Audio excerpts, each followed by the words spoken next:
àǹtí mi Solape ó pọ̀ èyí pọ̀ lẹ́ni ò sí nǹkan opp frontal yẹn náà lẹ sílẹ̀ láti ọjọ́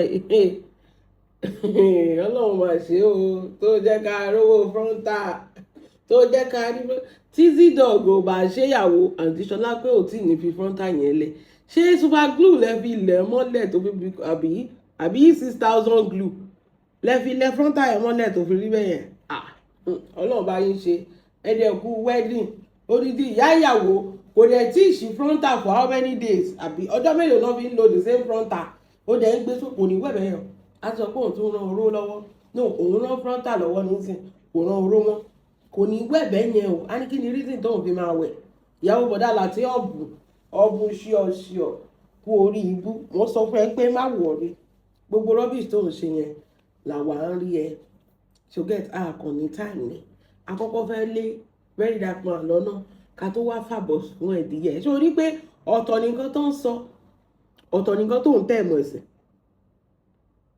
Solape ọ̀tọ̀ nìkan tí fídíò mú sọ gbogbo nǹkan tí fídíò mú dẹ̀ sọ dẹ̀rẹ̀ lórí irọ́ ni ṣe ṣáàdì analysis tí mo ṣe he was just talking because ebi owó ti kú wá so wọn ò dáwó mọ́ kí ló máa ń ṣe yín náà tẹ̀ dáwó go fund.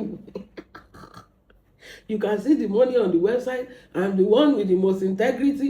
Ṣé kò ní integrity mọ́ ni ẹ̀yin Nàìjíríà ẹ̀yin lẹ máa gbéyàn sókè báyìí tẹ́ bá dẹ̀ fẹ́ la ẹni yẹn mọ́lẹ̀ ó easy fún yín if Nigeria whine you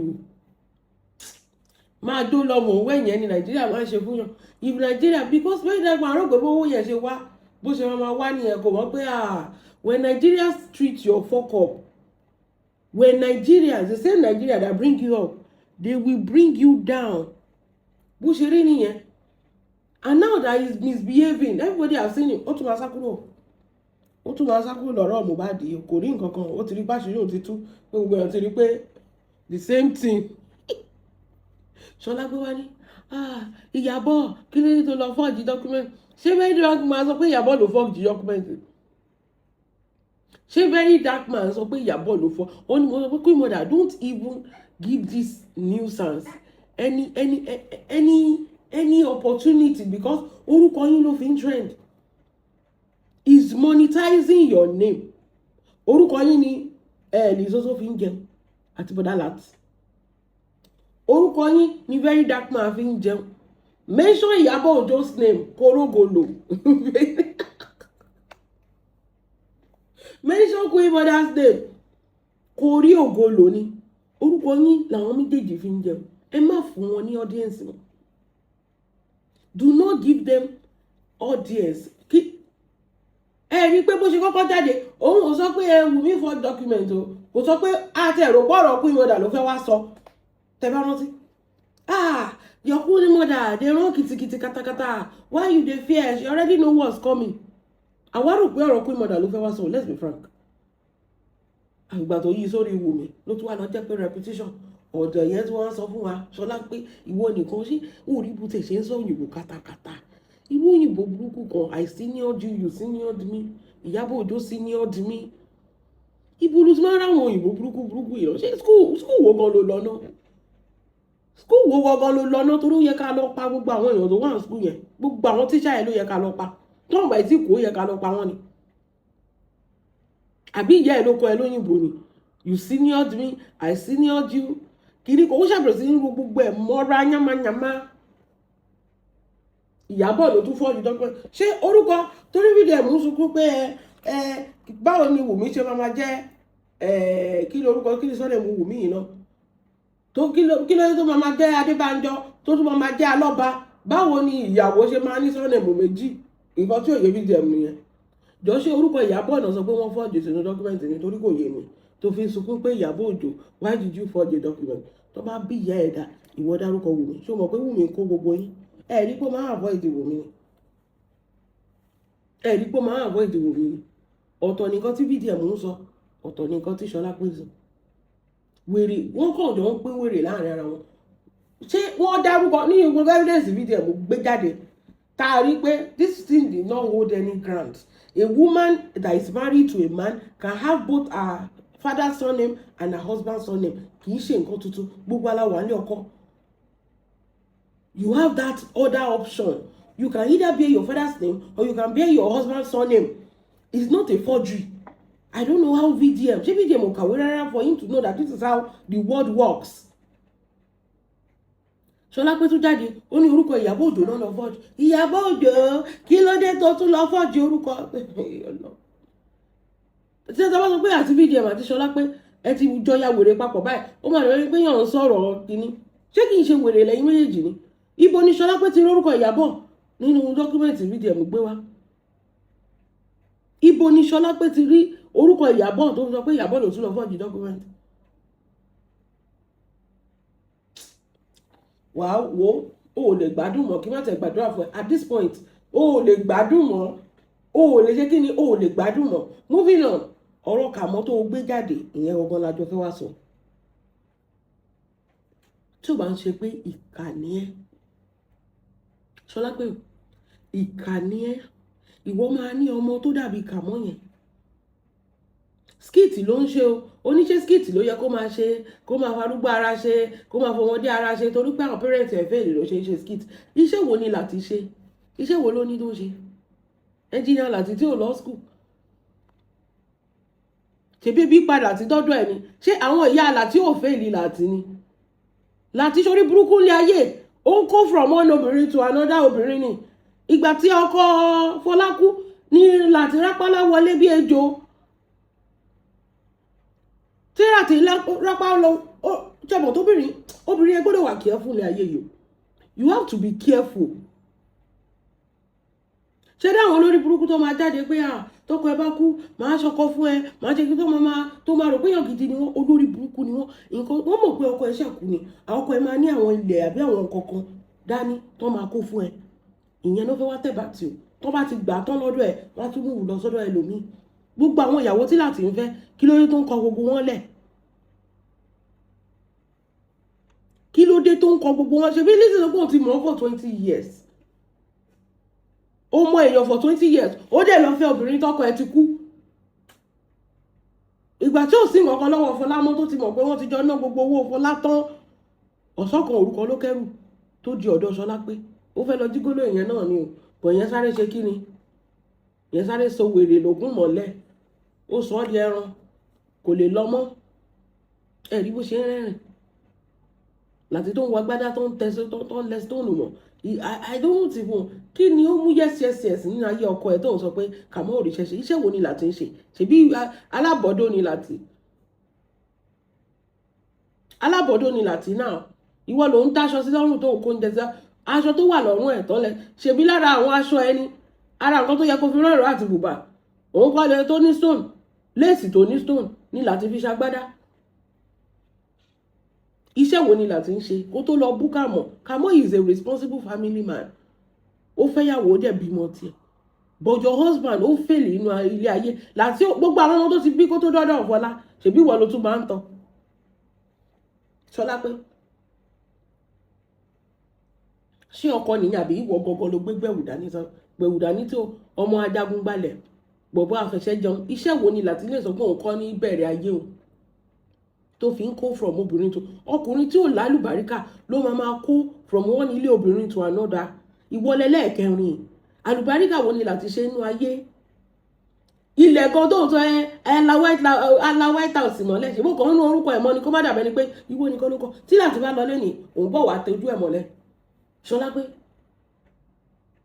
rí nǹkan tí mi sálà wá ṣé àmọ́ pé wọ́n ló kọ́lé yẹn ni ṣe bó lọ scam àwọn èèyàn kọ́lé yẹn ni? Ibo ni kí ni láti ń ṣe tó fi fẹ́ kọ́lé yẹn? Let's start from there. Ṣebí ìwọ ló ń scam àwọn èèyàn tó ń parọ́ pé Iyabo Ojo bá tiẹ̀ jẹ́ táwọn wèrè Nàìjíríà pẹ̀lú PT party tó bẹ̀rẹ̀ sí ní tó wó sí ẹ àwọn náà fẹ́ kọ́lé tó sọ pé kó wá fi 5 naira rálẹ̀ bring your 10 naira bring your 5 naira tó wọ́n dáwó lẹ̀ sí ẹ lọ́wọ́ bí ẹni gbàjọ. Ṣebí they ní no refund wọn ò tí ẹ mọ̀ bí tílẹ̀ wà táwọn sọ pé wọ́n fẹ́ lọ tuta wọn ò lè débi tílẹ̀ tó tà fún wọn receipt nìkan ló wà lọ́wọ́ wọn receipt no refund. Tó bá mí jù wá sọ pé Iyabo Ojo ló rán wọn wá bá tí wọ́n jẹ́ online.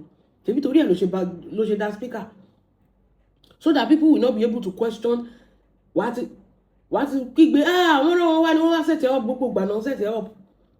ìjọ tó jí mọ́tò náà wọ́n sẹ̀tì ẹ̀ ọ̀pù ni ìjọ tó lọ jẹ́lẹ̀ inú ìdúmọ̀tà náà wọ́n sẹ̀tì ẹ̀ ọ̀pù ni gbogbo ìgbà náà ló sẹ̀tì ẹ̀ ìwọ nìkan lórí ẹ̀ gba set-up ìwọ nìkan ni wọ́n set-up ní ayé yìí olè ọmọ olè orí bí ayé láti ṣe bàjẹ́ tó jẹ́ pé ìwọ ló tún bá rán àwọn ọmọ ẹ̀ lọ sí school láti ṣòfò gan-an ọjọ́ tí Lizzy bá kú wọ́n máa pín ogún kan Látìnì wọ́n ní ìyàwó yín fún yín ní 1 plot of land ẹ lọ gbà wọ́n ayé láti bàjẹ́ gan kí ló ní tó fẹ́ fọmọ ṣó lè tọ́jú ọmọ ni èèyàn tó jẹ́ pé wọ́n ń tọ́jú ẹ̀ ní nílé ayé ẹ̀ ilé ayé ẹyọkan tó wá àsọkùnrin obìnrin ló ń bọ́ ẹ obìnrin ló ń tọ́jú ẹ obìnrin ló ń dáṣọ sí ẹ lọ́rùn obìnrin ló tún bẹ ń tọ́jú àwọn ọmọ tó ti bí kó tó mì tiẹ̀ ṣọlá pé kó tó bú ọkùnrin kankan lórí social media wàá tẹ̀ kọ́kọ́ wo wèrè tó gbé sílé náà alápá má ṣiṣẹ́ ọ̀lẹ́dàràn tó gbé sílé tó lọ fowó rà wọ́n tẹ̀ máa kówó wà fẹ́ràn nǹkan gidi lọ́jà láti oníbùbá lace òun ló ń pè lọ́kọ tó ń bú Kamo ṣó mọ̀ pé Kamo ní skill ní ọpọlọ ló fi ṣiṣẹ́ iṣẹ́ skits ẹ̀rí skit tó ṣe pẹ̀lú Iyabo ó wá polówó fíìmù ni o ìpolówó yẹn gan fẹ́ẹ́ lè dùn ju fíìmù gan lọ ìpolówó lásán òun àti pé wọn làbọ́ ṣe ń give and take láàrin ara wọn it's called talent wo ni Látìnì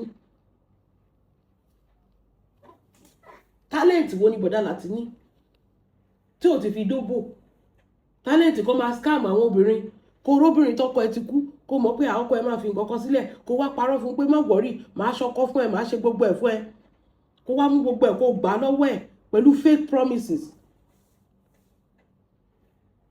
tó bá kú lé nìkan láti ò lè jẹ oúnjẹ kò lè dóúnjẹ ara yín torí ìgbà tó wà láyé gan bí òkú ni láti ṣe rí náà ó ti kú sáyé náà ó mọ̀ọ́mọ̀ pa sáyé ni ìwọ ló fẹ́ sọ̀rọ̀ Kamo education wo ni Látìnì tán sọ pé school wo ni Kamo lọ school wo ni Látìnì lọ náà yà senseless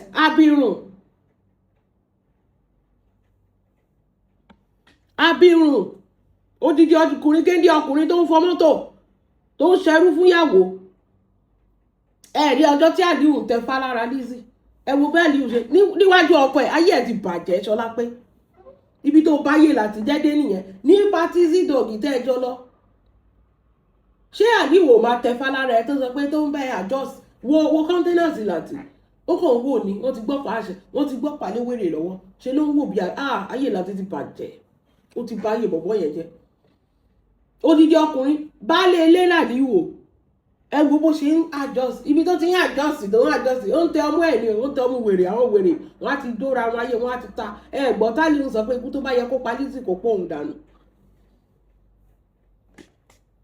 gbọ́ Aliu sọ níwájú ọkọ ẹ̀ odidi ọkùnrin tó níyàwó tó ti bímọ tiẹ̀ ó ń tẹ fálára ìyàwó ẹ̀ kémi àti Aláàjì lọ patí kí ọkùnrin kó wá máa fọwọ́ adjust kínní mọ́ mi lára ìgbà tó ti mọ̀ pé dọ̀dọ̀ yọ ní Látìnì náà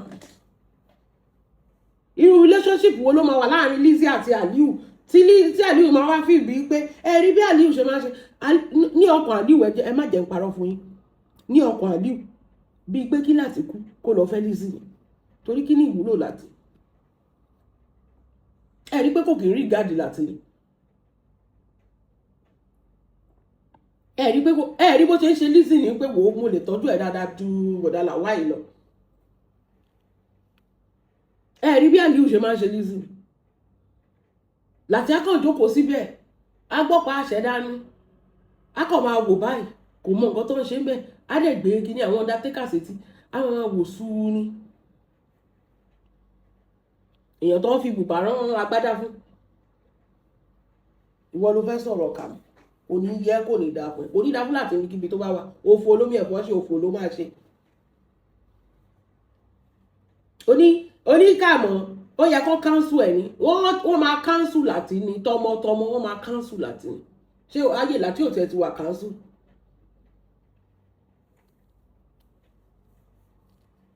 kò ti dá dọ̀dọ̀ yọ tí ò rógolo ṣé ayé là tí ò ti wà cancel ṣé wọ́n bá ẹ wí ni ó porúkọ ẹ ni ṣó ti rí rísì tádàbí yẹn ṣe máa gbé ẹ sánlẹ̀ ó ti ẹ̀ padà bí mọ́sìn ó pélé ọ̀gẹ́rẹ́ mọ́sìn ó ti rí rísì tádàbí yẹn máa gbé ẹ sánlẹ̀ torí ọmọ yẹn ò ṣe nǹkan kan fún ẹ ìwọ ni kọ́kọ́ ló ń pariwo Iyabo Ojo biometrics recently VDM ló ṣe ń pariwo Iyabo Ojo pé una queen mother dey run. It wasn't mentioning your name.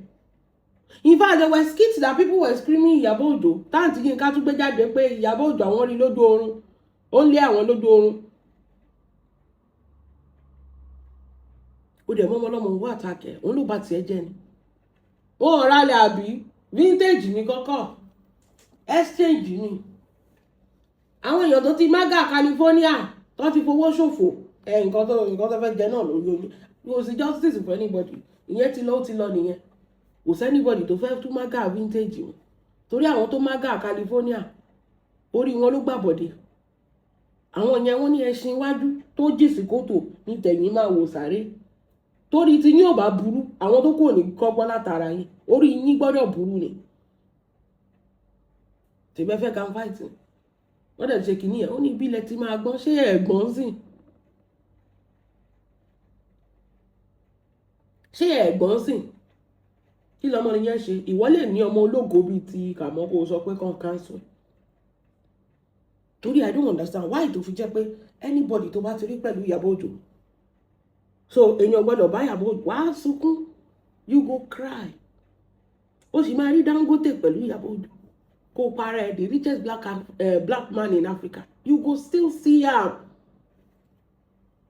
you will see am with Iyabo Ojo wọ́n sọ pé kí Dangote lọ bá ẹgbẹ́ justice for Mohbad bí ara ìríṣẹ́ ni ọpẹ́lọpẹ́ monetization ó jẹ́ máa lọ máa yọ ẹnu sáwọn skit boys yẹn àwọn boys yẹn wọn mà kì í ṣe Ìyábọ̀ ló mọ ṣùgbọ́n báwọn yẹn economy ló sún wọn dé di skit kàkà káwọn bọ̀bọ̀ yẹn wọ́n ní option láti lọ ṣe yahoo o wọn ò ṣe yahoo o wọ́n lo talent wọn pẹ̀lú failed economy they are educated. Failed economy tí ò síṣẹ́ tí ò sí nǹkan tó máa ṣe òun ló sún wọn dé di skit ó mọ̀ pé ó ti ń kọjá àyà rẹ̀ lọ sí àwọn generation Gen Z wọn ò máa gbádùn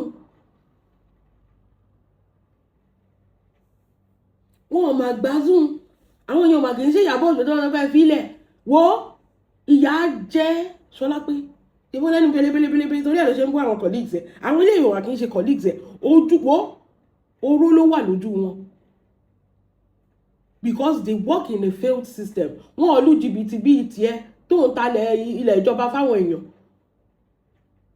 ilẹ̀ tí ò ní refund ilẹ̀ tó ọmọ location ẹ̀ tó dẹ̀ sọ fún wa pé o ti tà á tán tí ò sílé ẹyọ kan lórí ilẹ̀ òun tó sọ pé ó dìgbà tó bá mówó sand filling wá ìjọba kọ́ ló ń ṣe sand filling ṣe tí ó kùn ní ẹ jọ̀ọ́ báwo lèèyàn tó ń ralẹ̀ one plot ṣe fẹ́ ṣe sand filling tí ò bá ṣe pé ìrànà tà fún yín mú iye tó fi ń ṣe sand filling ni ẹ tún máa ṣe German floor àjẹ́bẹ̀ odò omi máa gbé yín lọ tilé báyìí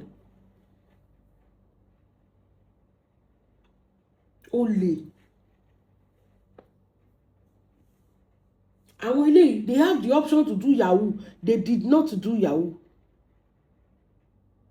economy Nigeria failed Nigeria economy ló sún wọn sí the skit pẹ̀lú talent ọlọ́run dẹ̀ gbà fún wọn what is Lati's talent wo ni Lati mú wá látọ̀run give it to me àbí kó máa dún àwọn obìnrin olóbìnrin kó máa sọ wọ́n di single mother káàkiri kó máa gbowó lọ́wọ́ wọn kó máa rí wọn at their vulnerable time jígólò ní ọmọkùnrin yẹn náà it's better to be single than kó lọ pàdé àgbákò bíi ti bọ̀dá Lati kò sóbìnrin tó gbára Lati kọjá tí nǹkan ò ṣe ẹ̀rí Solape náà ṣèbí gbà tó fẹ́ láti láyé ẹ̀ bàjẹ́ ṣáyé Solape bàjẹ́ bí eléyìí ṣé gbogbo ayé rí ìdí ẹ̀ bí eléyìí ambassador AliExpress olóṣì òun náà ló máa mọ èèyàn tó lọ fake torí pé fake ló ń lò nínà báwo ló ṣe máa mọ èèyàn tó lọ fake tó ò bá lo fake ó lè kí ni Iyabo wọ̀ o kí ni lágbájá wọ̀ o èmi ni mo múra jù òrí dàbí náà ẹ kú iṣẹ́ wọ́n máa tó kó aṣọ olùkù wá báwọ̀ náà ṣe bí sequence ẹ wo bó ṣe rànjú olè ayé ti bàjẹ́ má wọ̀rí Lizzy mọ bó ṣe ń pín aṣọ àlòkù sequence yẹn náà máa bẹ́ẹ̀ wọ́n náà máa wá fún wọn náà torí ebi ń pa ẹ́. You can know all these people they are associating with Lizzy kì í ṣe pé wọ́n like ẹ torí pé ẹ rí i pé wọn ò ní life they believe that their own destiny ẹ lọ wo àwọn warriors yẹn ní party tó ṣe. Look at the calibers of warriors there ẹ wo bó ṣe ń sọ̀rọ̀ ṣé ibẹ̀ náà ti yẹ kó sọ̀rọ̀ bàbá jẹgẹjẹgẹ look ṣé wọn ò mìíràn tí Lizzy ń pè ní bàbá jẹgẹjẹgẹ àbí láti náà ń pè ní bàbá if you see they don't even know what they are there for they were just repeating what Lizzy is repeating on the show they cannot differentiate that this is Lizzy in reality she's trying to put tease. They were just screaming the nonsense. Look at the people you raised. Solape. They were screaming Baba Jegejege in public. Oh, Riboju Shetieni. She was now trying not to pay them attention. Yeah, you are not supposed to say that. This is a luxury setting. We want to do power in this one freedom in New Dog. Share it there on social media. One freedom New Dog is a wedding.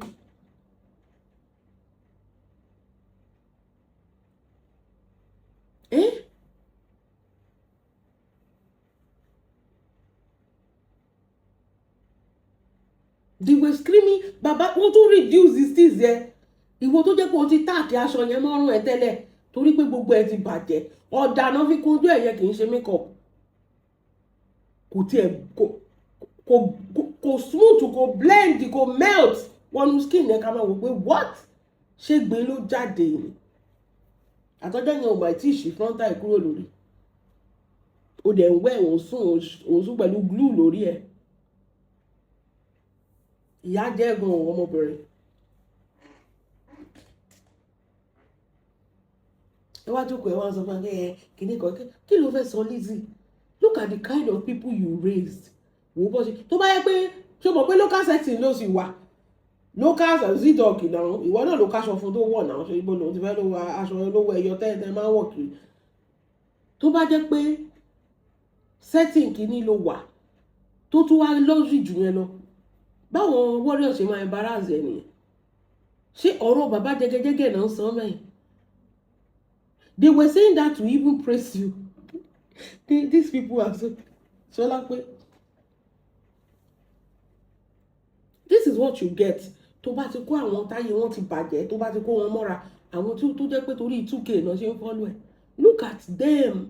Wo bó ṣe wọ̀ ṣe tọ́kàn ṣe ṣẹ́mọ́ téèyàn bá yàgbẹ́ sórí àtàn.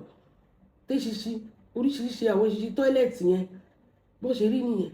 Wọ́n máa gbá ń bẹ̀ yẹn ẹ rí i pé wọ́n separate àyè wọn from Lizzy ní àjẹbẹ́ wọ́n máa ọjọ́ tán àti Tọ́pẹ́ Àlàbí tọ́jú inú kọ́pá ẹ rí bó ṣe kù jáde ẹ wo bí gbogbo wọn egbò nǹkan tó wọ̀ ẹ ti mọ̀ pé ìṣẹ́ ń bá àwọn bíbú wọ̀nyí múlẹ̀ kó má sí èèyàn kan nínú warriors tó gallant. Look at the way they were talking. They even reduce. They don't even know what to say. Is that what to say at that place where you are trying to feel like you are richer than anybody? But look at the way they reduced you to nothing. These are the people you raised. No class, no money, brokenness. They are broke. Wọ́n rí ṣe inú ayé. Ó ní mo sọ fún yín pé ẹ lọ wo gbogbo àwọn tó ń follow Lizzy kí ló dé tí gbogbo wọn ò ṣe rí ṣe kí ni Davina tó ń pariwo sequence torí pé kí ni ó fẹ́ kọ́ káṣọ àlòkù fóun náà ó fẹ́ kọ́ ṣe kí ni kọ́ kó aṣọ àlòkù fóun náà kò sí lè táyé wọn dá gbogbo àwọn táyé wọn dá ní ayé kí ló dé tán ọ̀bá Lizzy ṣe. These are the facts now. Kí ló dé tí ò sí anybody nínú gbogbo àwọn tó sọ̀rọ̀ àdì Lizzy including ọkọ ẹ̀ tó ṣoríire jù lọ. Give it to us now. Gbogbo àwọn èèyàn tá a mọ̀ mọ́. Kí ló dé tí ò sí anybody tó ṣoríire jù lọ. Kí ló dé pé gbogbo àwọn èèyàn tí ò ní tó ló kó tira. Tó bá ti bá Lizzy ṣe ó lè ní tó. ìràwọ̀ ẹ gbọ́dọ̀ máa tẹríba fún ìràwọ̀ tiẹ̀ ni lórí ọkọ ẹ̀ gan. O ò lè ní tó, ọ̀rẹ́ ò gbọ́dọ̀ ní tó, ọkọ ò gbọ́dọ̀ ní tó. Tó bá ń bá ṣe, ó máa já ìràwọ̀ lára yín ni tó máa lè. Àtúgbàtọmọ ẹ rí bá àwọn láti náà inú ilé yẹn náà ti ó lè mọ̀ yàtọ̀ láàrin àwọn ọmọ ọ̀dọ́ Lizzy àtàwọn ọmọ láti ayé mi. Ibẹ̀ ni gbogbo yín lọ tẹ́ lọ sí ń tọrọ jẹ, ayé yín ti bàjẹ́.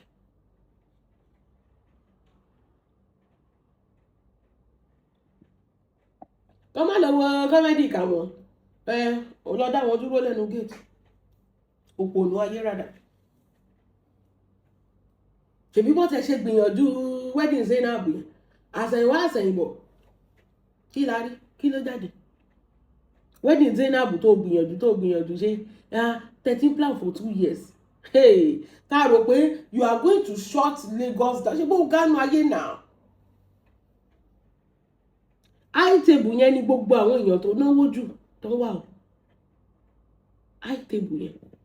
If that high table, if something happened and they were not there, there is nobody that associates with this nuisance. This Solape and a nuisance. They should cancel Kamo. Oh yeah, wa cancel it. Òpònú.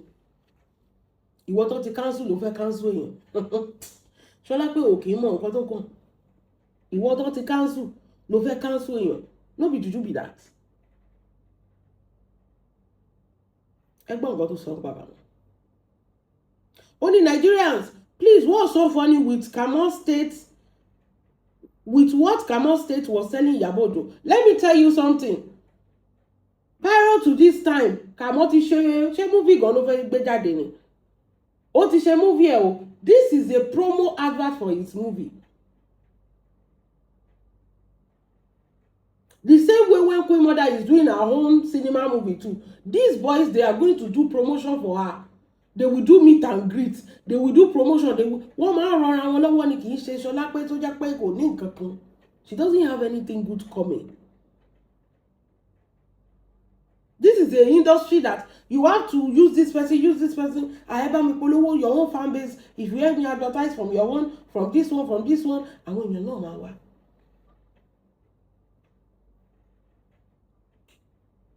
Ó ti ṣe fíìmù ẹ̀ sílẹ̀. Ẹ jọ̀ọ́ ṣé Iyabo nìkan ló gbé advert fún? Tó sọ pé kó bá ń promote fíìmù.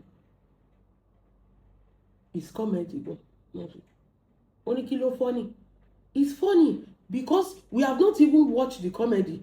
The skit, the promotion, and the advertisement for the comedy is already funny. Ṣe part kan tí I never saw coming was when òun àti Queen Mother tó ń lọ aṣọ t-shirt gbà èlò ló ń ta shirt tí Kamo ò fẹ́ múlẹ̀ ó tún fẹ́ lọ lò fún yàn mí. Ó ní ṣe àmọye tó ń ṣe t-shirt ń sìn nǹkan tó tiẹ̀ fọ́ ní ìsẹ́mi jù nìyẹn.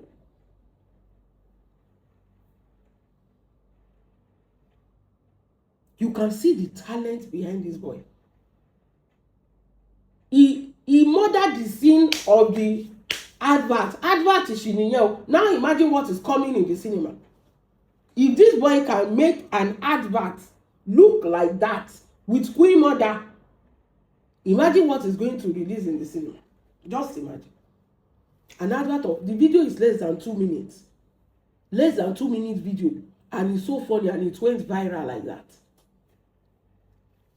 Èmi ò rí lórí page Queen Mother. Ibo mi mo ti rí ma. Mo ní Queen Mother lélẹ́yìí. Kamo lélẹ́yìí. And it was so natural. It flows naturally.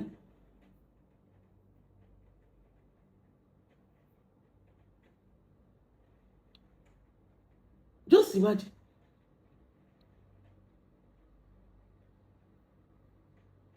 Everything was natural. Kò sáṣe, kò sí kíní.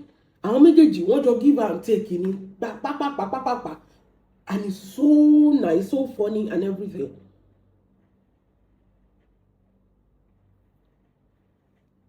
Only, are you guys aware that Kamo and Iyabo were throwing shade at me in the PR video? Kò sí nǹkan tó kan yé. Gbogbo èèyàn ló bá wọ wí. oyún inú èèyàn máa gbóyún kọjá gan máa sọ pé ó mọ ẹ lójú. Gbogbo ìgbà ìwọ náà bá wí. How can it be you? In fact, recently, the only fight that Iyabo is having is not you. Nobody see your papa. It's between Very Dark Man and Queen Mother recently. Very Dark Man and Queen Mother have been throwing themselves shade this new week. Itawoi. Oh no, bá wí. Wọ́n dárúkọ ẹ̀. Yèyé Aládàbí. Ó ní wọ́n tún shade àti màá tún. Ohun tí ẹ lè fi sí pé ọmọ yìí má kéré sí mi. Mi ò ní dá lóhùn. He wasn't talking to you. It's on social media. Anything that happened is Iyabo. It has nothing to do with you. Tó bá dẹ̀ jẹ́ pé wọ́n ni kó ṣàtì ẹ̀ ń bẹ̀ ni. Torí tí ẹ ò bá burú. Tó bá rí ṣe inú ayé, why would you think a small boy like that will be throwing shade at you? Ó mọ nǹkan tó gbà lọ́wọ́ ọmọkùnrin yẹn. Tó bá yẹ kó o ṣe nǹkan tó dáa, you will not be bothered. Wọ́n á sọ pé kì í ṣe mi, kò jẹ́ bá mi wí. Kò jẹ́ bá mi wí. The video is so straightforward. It doesn't involve anybody. Ó nítorí pé wọ́n sọ pé nǹkan tó bá ti ṣẹlẹ̀, Iyabo Ojo ló ń fà. Ó ní ìwọ ló ń bá wí automatically. See how silly and how daft you sound. You sound so daft and silly. Solape, if you have nobody telling you that, I'm going to tell you for free. Ó daft gan. Èèyàn tó bá daft ló máa ń ṣe bẹ́ẹ̀. Èèyàn tó lọ ṣe advert tiẹ̀. Ìgbà tí ìwà àti Zidog tẹ́ lọ ṣe wedding, tẹ́ lọ ṣe freedom tẹ́ pè yẹn ní wedding. Ṣé wọn kígbe bàbá jẹgẹjẹgẹ? Orí Iyabo Ojo tó gbọ́n síta tó ní àwọn warriors ti bá mi wí ní wedding Zidog mi ò ní gbà kó bẹ̀rẹ̀ sí ṣépè fún Zidog. Ṣùgbọ́n wí ṣẹpẹtẹ́rì bàbá jẹgẹjẹgẹ nínú wedding Zidog. Orí Queen Mother kó jáde pé èmi náà bá orí kórìí ẹ̀ ti burú. Solape. You are just using for excuse to stay relevant. Without Queen Mother, you are nobody. You are nobody. Nobody has that time. Because number one, tó náà bá ti gbọ́ àdúrà ẹ̀. Ọlọ́run ti gbọ́ àdúrà Iyabo Ojo ẹ̀ lọ́nà. Look at her daughter.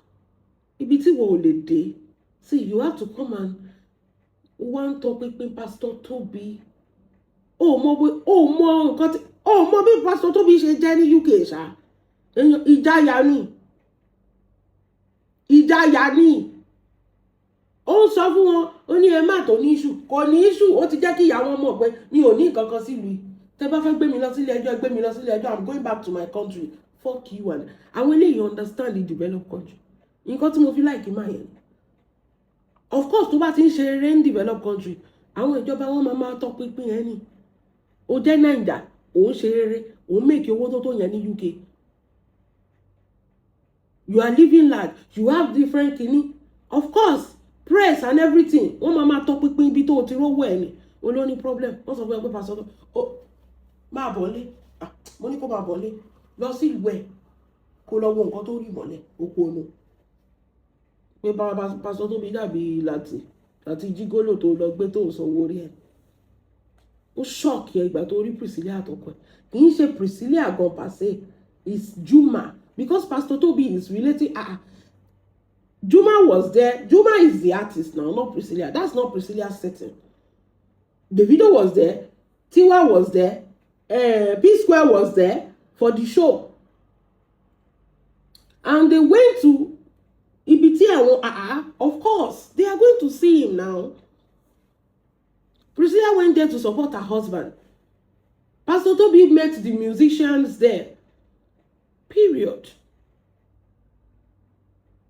If Juma has not even married Priscilla, Juma of Priscilla, and he was called to that show, and a lot of Nigerian artists were there, Pastor Tobi will still meet Juma. So why are you asking for Pastor Tobi should be helping you look for what kind of lọ gbé láti ọmọ òṣèlú engineer ni kó lọ bẹ́ẹ̀ ṣe investigation náà láti jókòó sínú ilé ohun pàrágà gbéṣẹ́ lé lọ́wọ́ ibì kan lèèyàn ti ń bẹ̀rẹ̀ sọ pé kí láti tó jókòó sínú ilé ẹ̀ tí ò ríṣẹ́ ṣe tí ò ráyé wá yẹn pé kó lọ fi agbádá tán lẹ stone mọ́ yẹn kó lọ fi bẹ́ẹ̀ wá justice for Mohbad Pastor Tobi ni kó máa bẹ́ẹ̀ wá justice for Mohbad olórí burúkú ó rò pé ó fi pásítọ̀ Tóbi wé jígólò tó gbé tó ń náwó lé lórí àwọn eléyìí Ọlọ́run gbà fún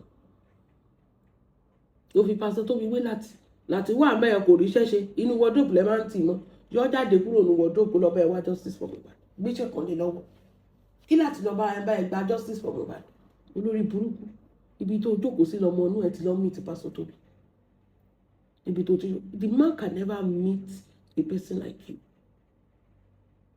because ó ti tán fún ẹ gbogbo nǹkan tó ò lè ṣe nílé ayé lọmọ inú ẹ̀yìn gbé ṣe yẹn Solape nǹkan tó ò lè ṣe nílé ayé ni ọmọ inú ẹ̀yìn gbé ṣe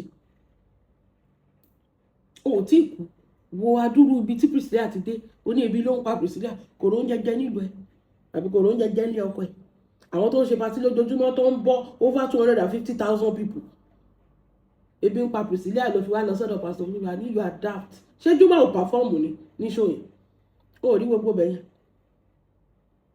ṣé Juma ò pàfọ́ọ̀mù ní UK àbí ògbọ́ táwọn èèyàn kígbe Ikweji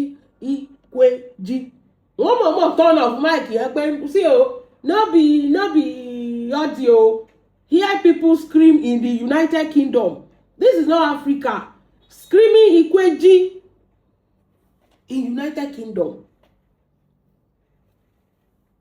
they turn off the mic to let us know that ó pọ̀ pa OPP ó pọ̀ gan. Ó jókòó síbẹ̀ òun sórí ibú pẹ̀lú bọ́dà láti tó ń bẹ́ẹ̀ fọ mọ́tò ẹ̀yin aṣòṣì mọ́ tọkọ àtìyàwó orí ní òpè.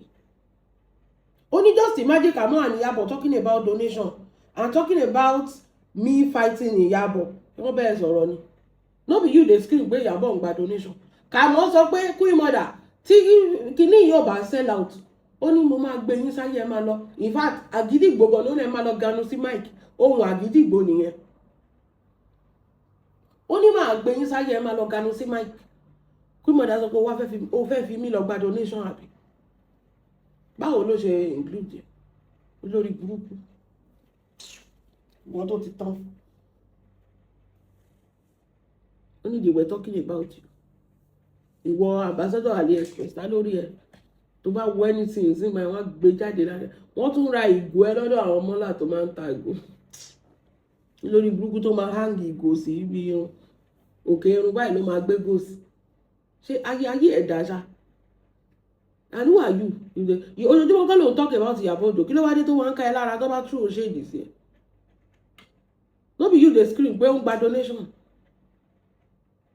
ọjọ́ kìíní àná ó fẹ́ wá gba donation fún ìyàwó àrèjà káwọn èèyàn tó sọ pé èyí tẹ́ ẹ̀ sọ pé wọ́n ń gba donation ẹ̀yin náà tún fẹ́ wá gba donation wọ́n ebi máa pa ẹ́ kú ni tó tètè reverse pé àṣírí ti fẹ́ tú wọ́n mọ̀ pé ibi táwọn èèyàn ti máa gbà yọ sí ẹ̀ ni you are just jealous of Iyabo Solape nǹkan ẹ̀kọ́ tó ń ṣe nìyẹn you are jealous of Iyabo bó ṣe ń ṣe kò yẹ ó mọ bó ṣe ń ṣe ṣé o mọ̀ pé láyé ọjọ́ yẹn ìwọ ló ń ṣe táwọn girls yẹn ń wò pé Ọlọ́run tó ń fi tiẹ̀ tọrọ bọ̀ nísìnyí báyìí Ọlọ́run ti gbógo fọlẹ̀ ìwọ ló ń ṣe ní gbogbo ìgbà yẹn táwọn girls yẹn sọ pé Ọlọ́run tó kó wọn sí múvì tó ń gara tó bẹ̀rẹ̀ sí máa insult wọn ní múvì àtàgbà àtọmọ kékeré wọn tí wàá máa insult wọn kò dé ṣe pé o ní talent múvì ọ̀nà ṣèbí torí pé olówó o dẹ̀ fẹ́ káyé mọ orúkọ ẹ̀ o ò lórúkọ o wá lọ fi Nollywood ra orúkọ ṣèbí nǹkan tó lọ ṣe Ṣọlá pé sí ó ti pẹ́ táwa ti ń fọ́lú ẹ̀ yàtọ̀ kì í ṣe ìgbà tó bẹ̀rẹ̀ orí burúkú tó ń ṣe online ní 2019 àbí whatever ó ti pẹ́ táwa ti mọ̀ ẹ̀ tá ti ń fọ́lú ẹ̀ láyé ọjọ́ yẹn àwa máa ń fi tiẹ̀ tọrọ ni wọn ò gbọ́dọ̀ sọ̀rọ̀ ẹ mo máa ń sọ wọ́n mọ̀ Lizzy ò ṣara wọn bá ṣe wọ́n sọ no gbogbo nǹkan tó dáńsì fast forward tó bá sọ pé bí ayé ẹ̀ ṣe máa rí ni máa jiyàn máa ní kò possible ó ní wọ́n sọ̀rọ̀ donation ìwọ ló invite orí donation ó ní what's Kamo business in our business orí ẹ̀ burú kí ni business tiẹ̀ náà nínú ọ̀rọ̀ Kamo business tiẹ̀ ṣe Kamo ń taṣọ ni àbò ń ṣe show olórí burúkú èèyàn gbọ́dọ̀ sọ̀rọ̀ mọ́ àbẹ́yàn gbọ́dọ̀ súnmọ́ Iyabo torí pé you be offended. Priscilla lọ sọ́dọ̀ Pastor Tobi ó mẹ́kú sun lórí social media tó fẹ́ máa drag Pastor Tobi. Ọjọ́ tó ẹjọ́ ẹ má kọ́kọ́ eliminate ọjọ́ tẹ́ bá fẹ́ máa eliminate láti ní kẹ́ eliminate kẹ́ kọ́kọ́ sọ di okú ọ̀sán gangan náà kẹ́ sọ di olórí burúkú ẹ kọ́kọ́ eliminate láti dànù láti ní kẹ́ target ẹ má àwọn nǹkan tó dùn lẹ́ máa target ṣèbó fọ́kọ ọkọ olórí burúkú tó fẹ́ tí ò lè stop ẹ bó ṣe ń ṣe orí burúkú kiri tí ò lè gbé ẹ lọ sí ibi tó ti máa wọ̀ ẹ́ sàn tó jókòó síbẹ̀ tó bá ti fún lówó pàrágà ó ti tán ó ṣáà ti mówó oúnjẹ ẹlẹ́ni anything you do is fine with him.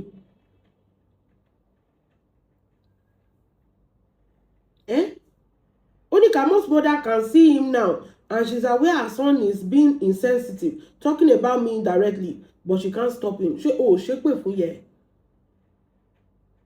Solape o ti tẹ́ mo máa sọ fún ẹ ibi tí téèyàn ti máa ṣubú ní ayé sórí o understand Yorùbá ọdún tó bá ti lè lọ fún àwọn àgbà òbí èèyàn ayé ẹ ti bàjẹ́ ó ló ń talk about you indirectly ọmọ lọ polówó ọjẹ oní torí pé wọ́n sọ̀rọ̀ donation ìwọ náà ń bá orí ẹ̀ burú wọ́n dárúkọ ẹni gbé ọ̀rọ̀ yìí lọ sí anywhere ṣé wọ́n dárúkọ ẹnu fídíò yẹn kí ló dé tí gbogbo ìgbà táwọn warriors ní party zidog tó ń pe bàbá jẹgẹjẹgẹ ṣẹpẹtẹrì kò bá sẹ́nibọ́dì tó mẹ́kù sùn ṣé o stop wọn or was the video this still happen within last week and this week the video is still there gbogbo nǹkan tí o ti ṣe fún Iyabo ṣé anybody ń sunkún o fẹ́ abẹ́ni lórí kò fẹ́ wọ́n mú dàkọjá lórí o ṣé anybody ń sunkún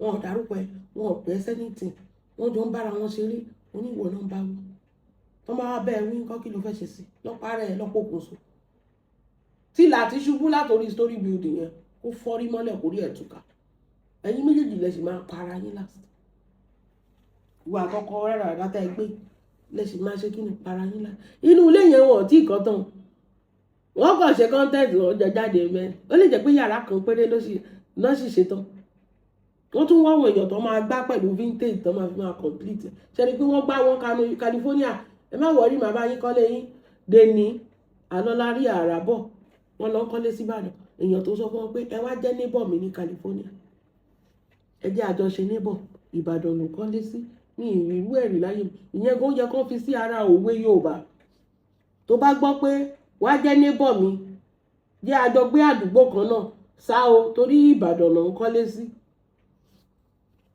olè oníjìbìtì kó máa gbáyàn kó máa jalè ní gbogbo owó tó ní náà jìbìtì náà ni agbárí kó máa lu agbárí ìwọ náà ló ń jí mọ́tò ìwọ náà ló lọ ṣe fake transfer nínú ìdúmọ́ta ìwọ náà ló ń ṣe fake visa fee tí immigration mú ẹ ó ṣe jẹ́wọ́ nìkan ó lè gold ni mo wọ̀ yìí irọ́ ni AliExpress no tẹ́mù gbogbo nǹkan tó kó sí yẹn ó wà lórí tẹ́mù ṣùgbọ́n sọ pé ẹ̀hún ló ń design board tó bá yẹ pé wọ́n ló design ó yẹ kó wà obvious ẹ̀rí tó ń sunkún nígbà tí wọ́n ní mọ̀ gbèrú góòdì ẹ̀ jáde wọ́n fẹ́ bọ̀dọ̀ oúnjẹ ọjà kí náà ń bàjẹ́ wọ́n fẹ́ bá yé ọjà oúnjẹ ọjà kí náà ń bàjẹ́ ṣé AliExpress ò gbé as ambassador tó ń fi ẹ́ polówó ọjà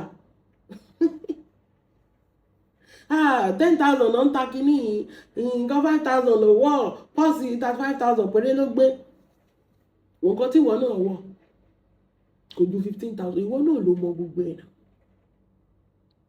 ìdúmọ̀tà náà ti ń kó báwo ló ṣe mọ̀ pé ìdúmọ̀tà náà ti ń kó tí ìwọ ò bá máa kó nù ìdúmọ̀tà from bag to chain to cloth to everything cheap dórí makeup nǹkan tó tẹ̀ tó wá fowó rà lórí makeup náà wọ́n sì lo cheap primer àti setting spray fún ẹni cheap ni torí gbogbo ojú ẹ ló dàbí tó bá ṣẹmọ tó bá rẹ́lé tó rẹ́lé yamayama gbogbo ẹ ṣe rí ni tó rẹ́ yamayama tó dàbí àǹtí rámọ́tà ìponu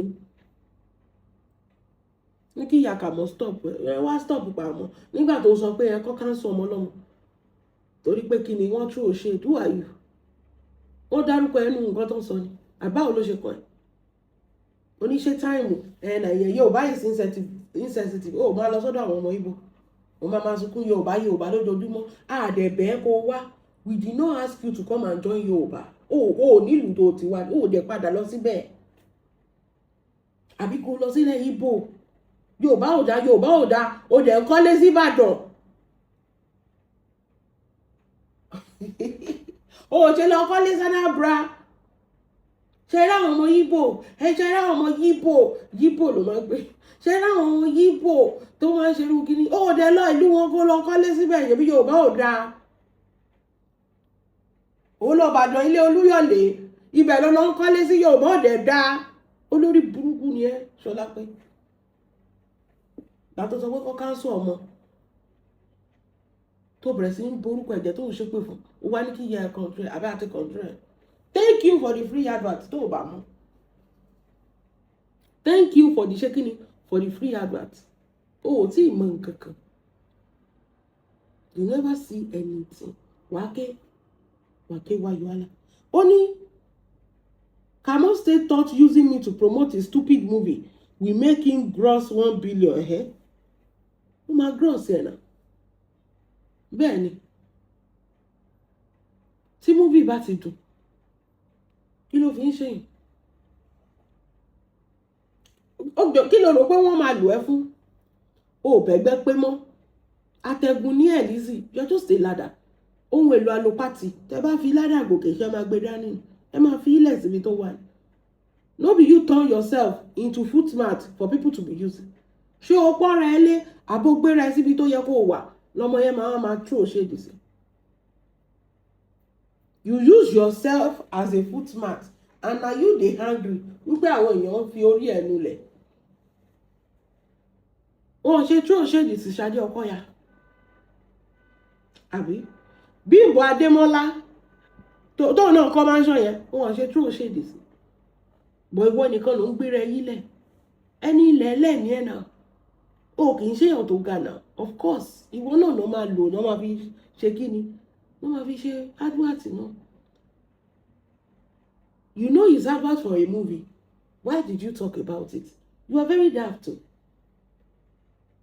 the content was funny it should just remain there but you took it a step forward o ti ṣe kíni o ti ṣe polówó tán sanwó fún o ti ṣe kíni o ti ṣèpolówó tó ṣe kí ni tó hàn sanwó fún thank you for the free advert èmi gan máa fáwọn àbúrò mi lówó kan náà wò thank you you don't understand something you cannot win this game wo how many years tó o ti lò ní ìtì o fẹ́ borúkọ Iyabo jẹ́ orúkọ ta ló ń bàjẹ́ ayé ta ló ń bàjẹ́ still no. Nobody still believe you. They still regard you as a mad woman. Only we shall see the outcome. Lizzy, o lè má di ọjọ́ yẹn. O mọ̀ ni. Wo àwọn ṣe wí odidi ògògò legendary ògògò. Wo bí tó wà ńsìn. Kò kì í yẹ pé ilé ayé ìwọ ló fẹ́ rí outcome. Ìwọ ló ń sọ pé o fẹ́ rí ìgbẹ̀yìn ọ̀tá Rakim àti Priscilla. Báwo ló ṣe fẹ́ rí gbẹ̀yìn ẹ̀ ìwọ tó jẹ́ pé ìgbẹ̀yìn tiẹ̀ báyìí à ń wo sàárẹ̀ ẹ̀ wájú báyìí ìwọ ló máa kọ́kọ́ lọ. Báwo ló ṣe máa dùn mọ́ inú pé ó fẹ́ lọ ba ayé ọmọ kan jẹ́ torí pé ó tún ìwọ àti mọ̀mọ́ ẹjọ́ máa ń sórí ìbú papọ̀ ni kọ́ lọ ṣe DNA fún mọ̀mọ́ àti Lizzy mọ̀mọ́ ló bí Lizzy. Báwo ló ṣe máa dùn mọ́ yín inú pé mo fẹ́ lọ ba ayé lágbájá jẹ́ just imagine these people. You will be taking pride wípé kò lè wọ 1 billion torí kó sọ̀rọ̀ sí mi who are you ta ni ẹ tán lè sọ̀rọ̀ sí indirectly ni o. Who are you? Tó lè sọ̀rọ̀ sí. Kí ló ní? Kí ló jẹ́?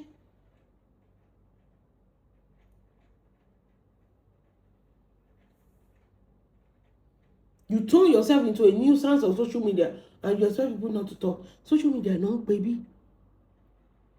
Tinubu gan tó jẹ́ ààrẹ, wọ́n boo to the point that the man doesn't use social media anymore. Odidi president ni ẹ̀ tá bá sọ pé ìwọ tó o tiẹ̀ tí get bí ẹni ààrẹ tó yẹ pé jìbìtì ló ń lù káàkiri. Wèrè olè Òdùmọ̀tà tó já pátá ẹ̀ ní Òdùmọ̀tà. Who are you?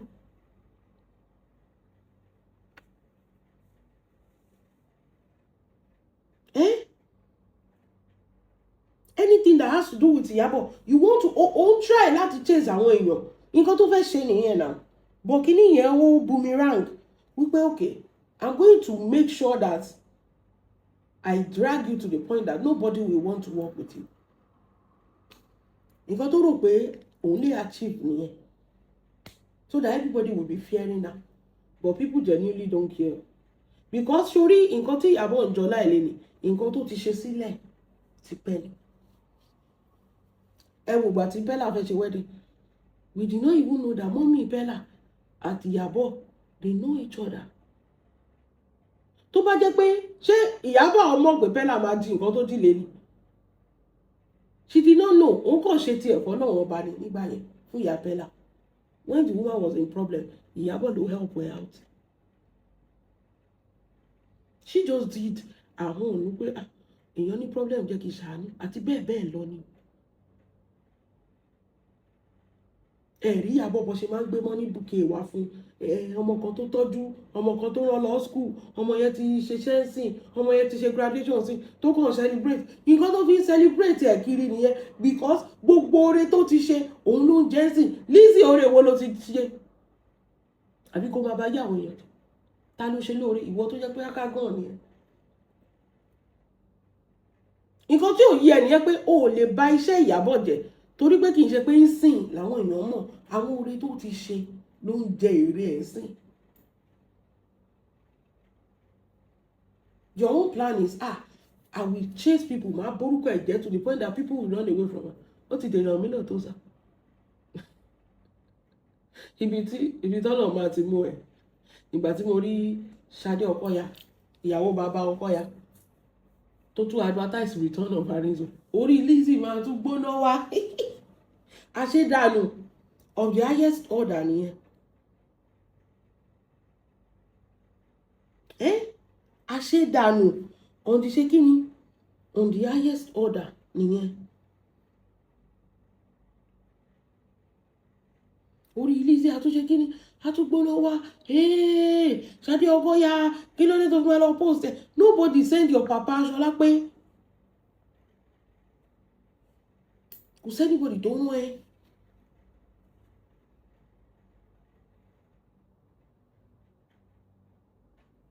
Kò sí anybody tó rán iṣẹ́.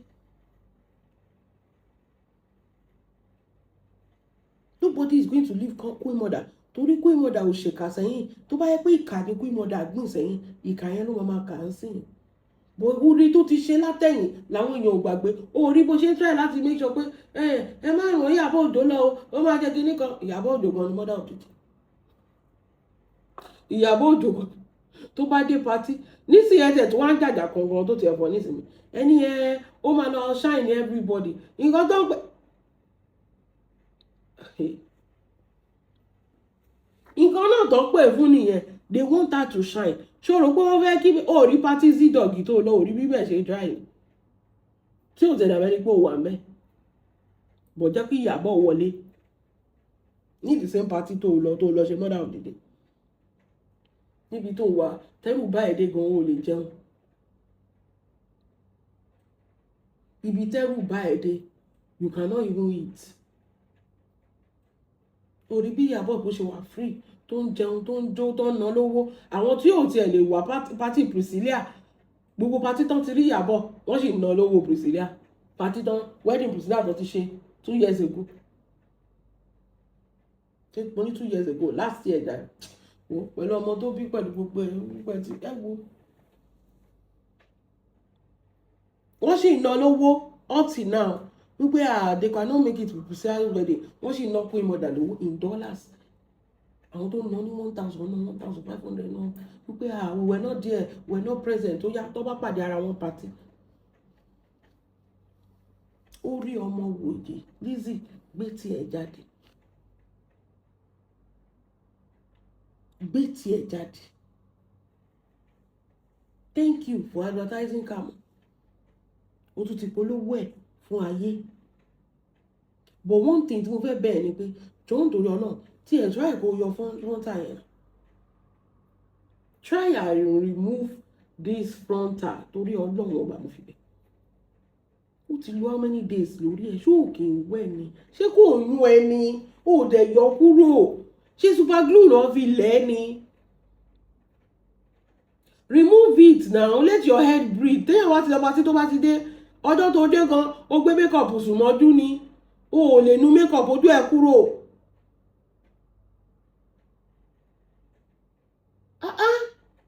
Kí ló dé? Let your hair breathe.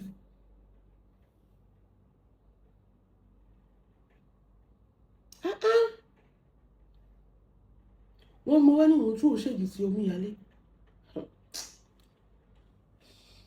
Ìgbẹ́ni omíyalé lọ́wọ́ Lizzy. Ẹ wo kì í tí ì ṣe ń sìn o. Díẹ̀díẹ̀ ni Lizzy màmá yìí. Bí tó sọ pé ẹ má dárúkọ woman yẹn níbí báyìí.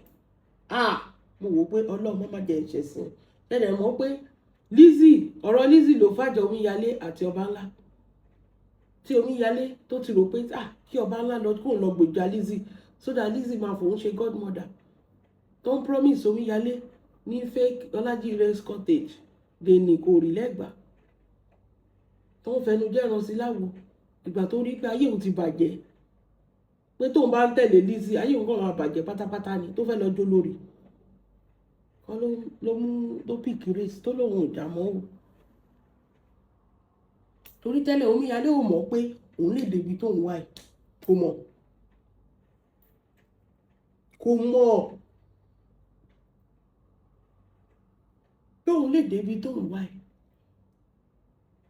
Ìgbà tó ti rí pé there's still chance for me in life to be great. Kí ni mò ń tẹ̀lé Lizzy fún?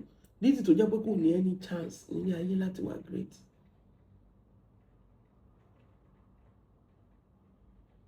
Everybody turn back.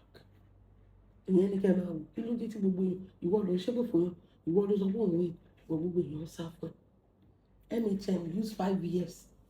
Kí ló gbẹ̀yìn ẹ̀? She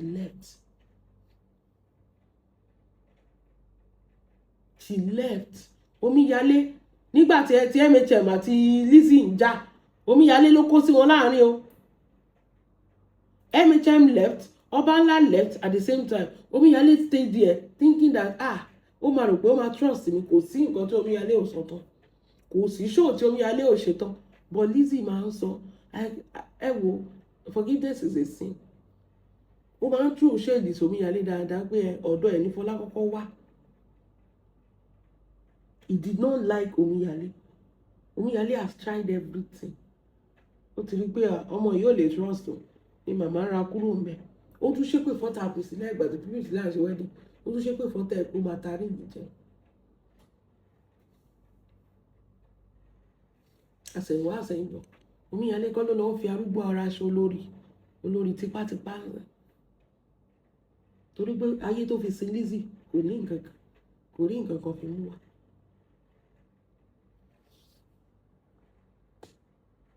Follow Lizzy at your own risk. Ẹ jẹ́ a máa wò ó ẹ̀yẹ fi ilẹ̀. Ó ti ṣe àgbàtì fún Kamo ni. Ṣó lé ọkàn tó ṣépè fún tẹ́niyẹn ò ṣorí rẹ̀. Ṣó ṣe ń ṣe pé queen of me mix tó bí mix ẹ̀ lásán ṣé kò fún lépè. Orí ọmọbìnrin yẹn ti burú. Orí ẹ̀ ti ṣe kíni? Orí ẹ̀ ti burú. Ẹ ṣáàjẹ́ a máa wò ó. Èmi bíbá yìí la wà. Ẹ jẹ́ a máa wò ó. Bọ́jà kí n sọ kíní kan fún ẹ Lizzy. Sórí lórí ikú ìmọ̀dà. Ìsídà kó tètè lọ wáṣẹ́ kó lọ tẹra mọ́ṣẹ́ ń sìn. torí Queen Mother ti di gé araba ní kò sí nǹkan tó lè fi ṣe wọn. Tí ò bá ṣe Queen Mother ayé àti gbàgbé ẹ̀. Òun ni àwọn èèyàn kan bẹ́ẹ̀ lọ́wọ́ ẹ̀ ń tọ́ sí pé can you do without calling Queen Mother's name? Kò tẹ̀ try. Mo ní báwo ló ṣe fẹ́ ṣe? Báwo ibo ló fẹ́ gbà ṣe? Without calling Queen Mother's name, just do it. Ibo ló fẹ́ gbà ṣe? Ó mà ṣe.